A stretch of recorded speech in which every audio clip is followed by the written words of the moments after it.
ചോദ്യത്തിലേക്ക് കിടക്കാം. അടുത്ത ചോദ്യം നല്ല കിൻഡലായിട്ട് ചോദിച്ചിരിക്കുന്നത് ഇങ്ങനെയാണ് കേട്ടാ. 6ാമത്തെ ചോദ്യം. For the case of the circle which is equidistant from the parallel lines അല്ലെ, അതായത് രണ്ട് ലൈനുകൾ തന്നിട്ടുണ്ട്, പാരലൽ രണ്ട് ലൈനുകൾ തന്നിട്ടുണ്ട്.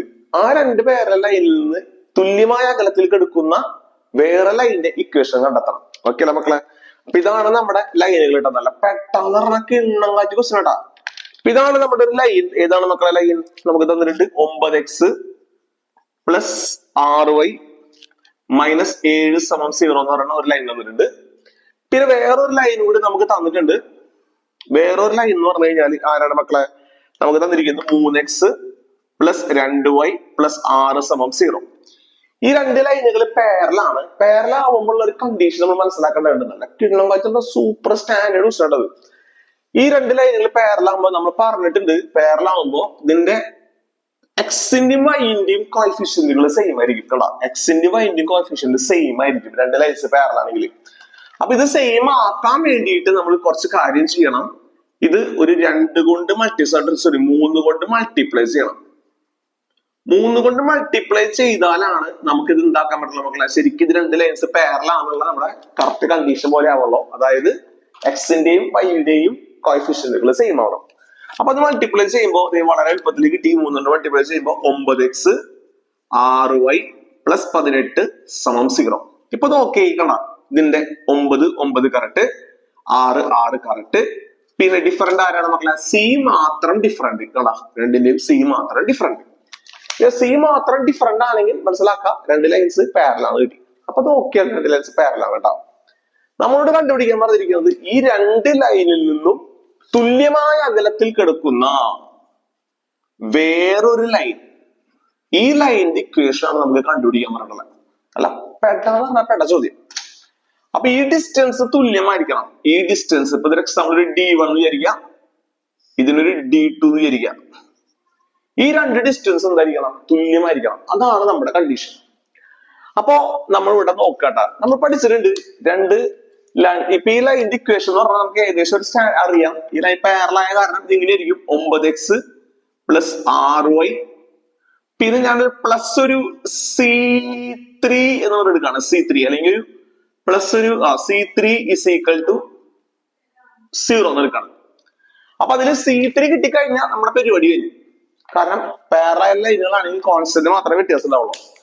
അപ്പൊ നമ്മൾ ഇവിടെ എടുക്കാൻ പോവാണ്. ഈ രണ്ട് ലൈൻ നമ്മൾ ഡിസ്റ്റൻസ് കണ്ടുപിടിക്കുന്ന ഒരു ഫോർമുല ഉണ്ട്. D1 is equal to modulus of C1 minus C2 എന്നാണ്. C1 മൈനസ് ഇവിടെ ആകുമ്പോ C3. ഫസ്റ്റത്തെ ലൈൻ ഇതിലാണല്ലേ. അപ്പൊ ഇത് രണ്ട് എടുക്കാം. നമുക്ക് D2 സോറി ഇത് നമുക്ക് D1 വേണം. D1 കണ്ടുപിടിക്കാൻ വേണ്ടിട്ട് ഇതിനെ നമുക്കൊരു C1 എന്ന് വിചാരിക്കാം, ഇതിനൊരു C2 എന്ന് വിചാരിക്കാം.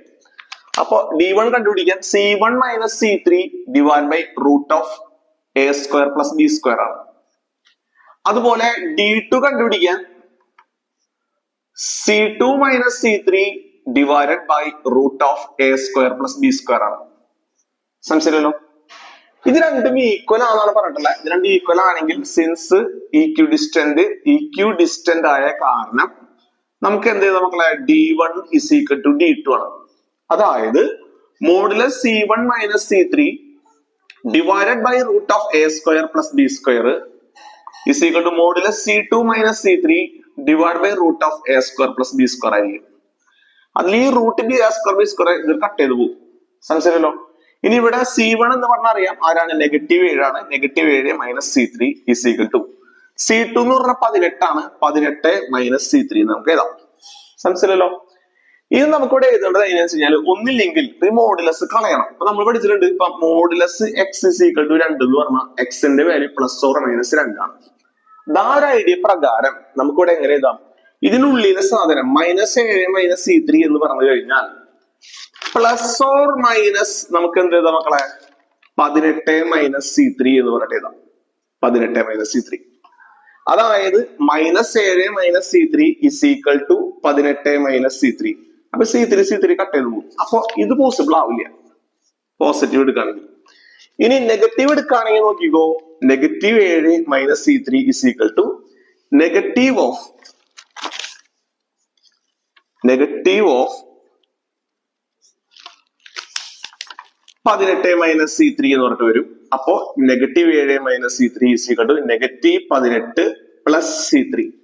ആ C3 ഇങ്ങോട്ട് കൊണ്ടുവരാം, അല്ലെങ്കിൽ ഈ -C3 അങ്ങോട്ട് കൊണ്ടുപോകാം. അപ്പൊ -7 പ്ലസ് 18 സമം 2C3.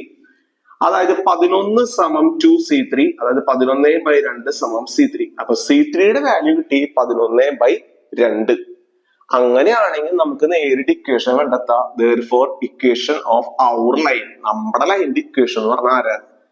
9x പ്ലസ് പിന്നെ എത്ര മക്കളെ 6y പ്ലസ് C3യുടെ വാല്യൂ കിട്ടി 11/2 is equal to 0.